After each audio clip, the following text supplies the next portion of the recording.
Welcome to Candela Physics Academy. വീഡിയോയിൽ നമ്മൾ discuss ചെയ്യാനായിട്ട് പോകുന്നത് k.TET കാറ്റഗറി 2 ക്രാഷ് കോഴ്സിൽ ജോയിൻ ചെയ്തിട്ടുള്ള സ്റ്റുഡൻസിനെ നമ്മൾ ഇന്ന് പ്രൊവൈഡ് ചെയ്യുന്ന ടോപ്പിക്കിന്റെ ഒരു ചെറിയൊരു ഭാഗമാണ്. അപ്പം നിങ്ങൾക്ക് എല്ലാവർക്കും അറിയാം, k.TET കാറ്റഗറി 2 എനർജി എന്ന് പറയുന്ന ഒരു ഭാഗമുണ്ട്. എനർജിയുമായി ബന്ധപ്പെട്ട് സിലബസിൽ പഠിക്കേണ്ടത് എനർജി എന്താണെന്ന് അറിയണം, ഡിഫറെന്റ് ഫോംസ് ഓഫ് എനർജി എന്താണ്, conservation of energy, potential energy, kinetic energy, ഇങ്ങനെ 5 ടോപ്പിക്കാണ് അവിടെ സിലബസിൽ പറഞ്ഞിട്ടുള്ളത്. അപ്പൊ ഇതിന് സാധാരണ 1 മാർക്കിന്റെ ക്വസ്റ്റ്യൻസ് എല്ലാവട്ടും എക്സാമിന് ചോദിക്കാറുണ്ട്. അതുകൊണ്ട് തന്നെയാണ് നമ്മളത് ചെയ്യുന്നത്. അപ്പൊ നമ്മൾ കൊടുക്കുന്ന നോട്ട്സും കാര്യങ്ങളൊക്കെ ഏകദേശം നിങ്ങൾക്ക് പെട്ടെന്ന് മനസ്സിലാകുന്ന രീതിയിൽ വളരെ സയന്റിഫിക് ആയിട്ടാണ് നമ്മൾ നോട്ടുകളും കാര്യങ്ങളൊക്കെ പ്രിപ്പയർ ചെയ്യുന്നത്.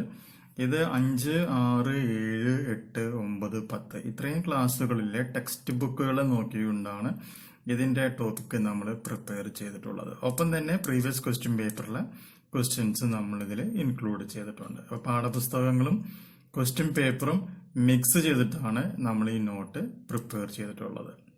എക്സാമിന് ചോദിക്കുന്ന രീതിയിലാണ് ക്വസ്റ്റ്യൻസ് മുഴുവനും പ്രിപ്പയർ ചെയ്തിട്ടുള്ളത്. ഓക്കെ, അപ്പോൾ ആർക്കെങ്കിലും ജോയിൻ ചെയ്യുവാനായിട്ട് താല്പര്യമുണ്ട് എന്നുണ്ടെങ്കിൽ ഞാൻ അവസാനം എൻ്റെ ഫോൺ നമ്പർ പറയും, ആ നമ്പറിൽ കോൺടാക്ട് ചെയ്യുക. 500 രൂപയാണ് നമ്മുടെ ക്രാഷ് കോഴ്സിന്റെ ഫീസ് എന്ന് പറയുന്നത്. അപ്പോൾ 2017 ഡിസംബറിൽ വന്നിട്ടുള്ള ഒരു ക്വസ്റ്റ്യൻ ഇതായിരുന്നു: energy form released by splitting of an atom.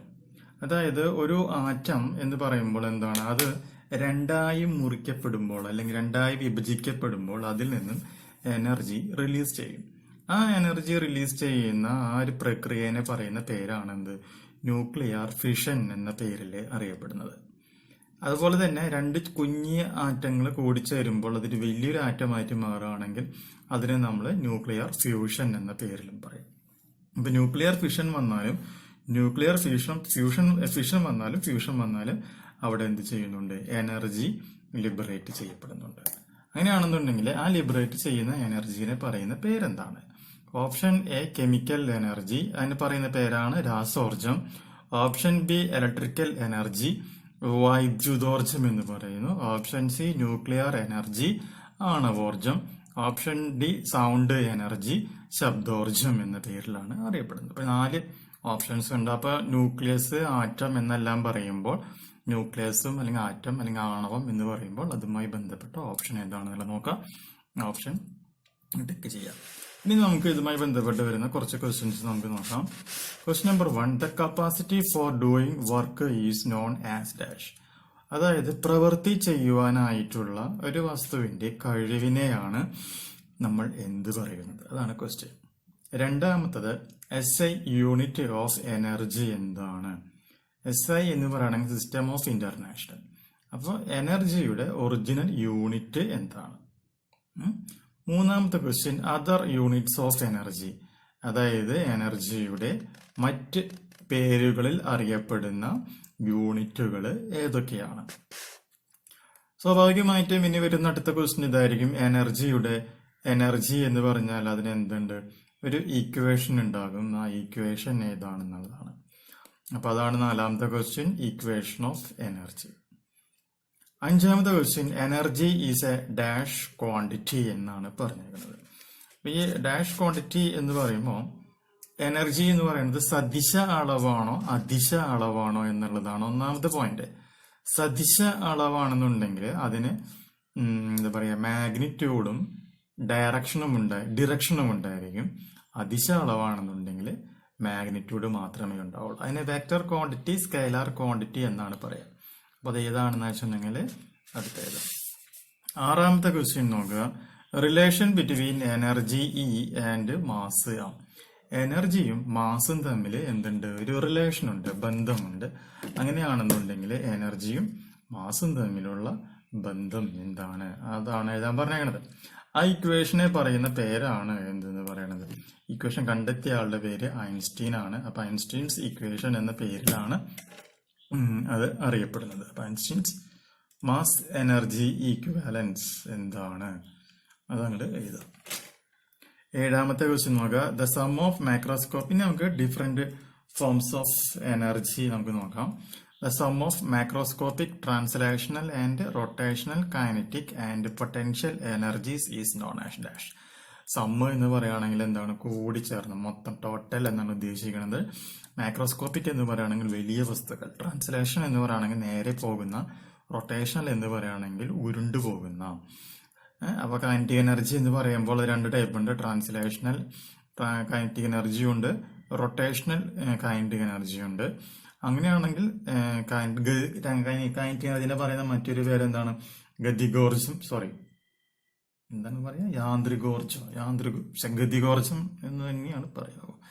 Malayalam കുറച്ച് പ്രശ്നമാണ്. ഗതികോർജം, യാന്ത്രികോർജം, ചലിക്കുന്ന വസ്തുക്കൾ ഉണ്ടാകുന്ന എനർജി ആൻഡ് പൊട്ടൻഷ്യൽ എനർജി. ഇതിന്റെ സമ്മിനെ പറയുന്ന പേരെന്താണ്? അതിന്റെ വേറൊരു മോഡലാണ് question number 8. Kinetic energy plus potential energy is equal to dash. Question number 9. Energy due to stored electric charge is known as dash. അതായത് എനർജി എന്ന് പറയുന്നത് ഇലക്ട്രിക് ചാർജിന്റെ രൂപത്തിൽ സംഭരിക്കുകയാണ് എങ്കിൽ ആ എനർജിനെ പറയുന്ന പേര് എന്താണ്? Question number 10. Potential energy due to or stored magnetic field are known as dash type of energy. അപ്പൊ മാഗ്നറ്റിക് ഫീൽഡ് എന്ന് വന്നു കഴിഞ്ഞാൽ ഉടൻ തന്നെ അത് ഉദ്ദേശിക്കുന്നത് കാന്തം എന്ന് പറയുന്ന ഒരു വാക്കാണ്. അപ്പോൾ കാന്തവുമായി ബന്ധപ്പെട്ട ഉത്തരമാണ് അവിടെ എഴുതേണ്ടത്.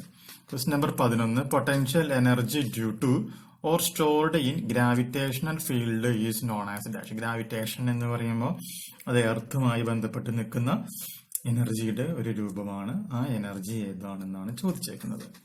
12ാമത്തെ ക്വസ്റ്റ്യൻ നോക്കുക. Potential energy due to chemical bond is known as dash. Chemical എന്ന് പറയുകയാണെങ്കിൽ അതെന്താണ്, രാസപ്രക്രിയയുമായി ബന്ധപ്പെട്ട ഒരു ടേമാണ്. അപ്പൊ രാസപ്രക്രിയയുമായി ബന്ധപ്പെട്ട ടേം ഏതാണെന്നാണ് ക്വസ്റ്റ്യനിൽ ചോദിച്ചിട്ടുള്ളത്. 12 നോക്കുക. 13. Potential energy that binds an electron to its atom or molecules is known as dash. Potential energy that binds an electron to its atom or molecules is known as dash. അതായത് എന്താ പറയാ, അതും ഈ ആണവം അല്ലെങ്കിൽ ന്യൂക്ലിയസുമായി ബന്ധപ്പെട്ട് അല്ലെങ്കിൽ ആറ്റവുമായി ബന്ധപ്പെട്ട് വരുന്ന ടേമാണ്. 14. Potential energy that binds nucleons to form the atomic nucleus and nuclear reactions is known as. അതും ആറ്റവുമായി ബന്ധപ്പെട്ട് വരുന്ന ടേമാണ്. അത് ന്യൂക്ലിയസുമായി ബന്ധപ്പെട്ട് വരുന്ന ടേംസിനെല്ലാം കൂടി ഒറ്റ ഉത്തരവുള്ളൂ. 15ാമത്തെ ക്വസ്റ്റ്യൻ നോക്കാം. Potential energy due to an object at rest is known as. Potential energy due to object at rest is known as. അതിന്റെ പേര് എഴുതാം. 16. Kinetic energy of the microscopic motion of particles a form of disordered equivalent mechanical energy. Answer എഴുതാം. 17. Potential എനർജിയുടെ equation എഴുതുക. 18. Kinetic എനർജിയുടെ equation എഴുതുക. 19. Kinetic എനർജിയും മൊമെന്റവും തമ്മിലുള്ള റിലേഷനാണ് 19ാമത്തെ ക്വസ്റ്റ്യനിൽ ഉദ്ദേശിക്കുന്നത്. 20. Energy of a body at rest is known as. അതായത് ഒരു ബോഡി നിശ്ചലാവസ്ഥയിലാണെന്നുണ്ടെങ്കിൽ അതിൽ അനുഭവപ്പെടുന്ന എനർജി ഏതാണ്? 21. Energy of a body at motion is known as. ചലിച്ചുകൊണ്ടിരിക്കുന്ന വസ്തുക്കളിൽ അനുഭവപ്പെടുന്ന എനർജിയുടെ രൂപം ഏതാണ്? 22. Energy is also known as dash. എനർജിനെ പറയുന്ന മറ്റൊരു പേര് എന്താണ്? 23. Relation between energy and power. എനർജിയും പവറും തമ്മിലുള്ള റിലേഷൻ എന്താണ്? 24. S A unit of energy, potential energy, kinetic energy and work is equal to dash. ഇതിനെല്ലാത്തിനും യൂണിറ്റ് സെയിം ആണ്. അപ്പൊ എനർജിയിലും പൊട്ടൻഷ്യൽ എനർജി എന്ന് ചോദിച്ചാലും കൈനറ്റിക് എനർജി എന്ന് ചോദിച്ചാലും വർക്ക് എന്ന് ചോദിച്ചാലും അതിന്റെ എല്ലാം എന്താണ്, ആൻസർ സെയിം ആണ്. അപ്പൊ അത് ഏതാണെന്നാണ് ക്വസ്റ്റ്യനിൽ ചോദിച്ചിട്ടുള്ളത്. ഓക്കെ, മൊത്തം 24 ക്വസ്റ്റ്യൻസ് ആണ് നമുക്ക് റിലവന്റ് ആയിട്ട് നമ്മൾ ക്രാഷ് കോഴ്സിൽ ഉൾപ്പെടുത്തിയിട്ടുള്ളത്.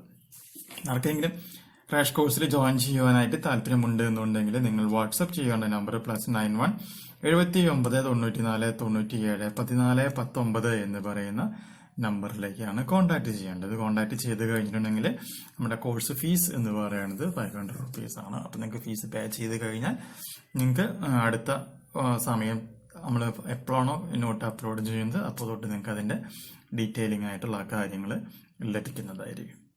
ഓക്കെ, അപ്പൊ ഇതാണ് നമ്മുടെ എനർജിയുമായി ബന്ധപ്പെട്ട k.TET 2-ന് നമ്മൾ ഇന്ന് കൊടുത്തിട്ടുള്ള പോർഷൻസ്.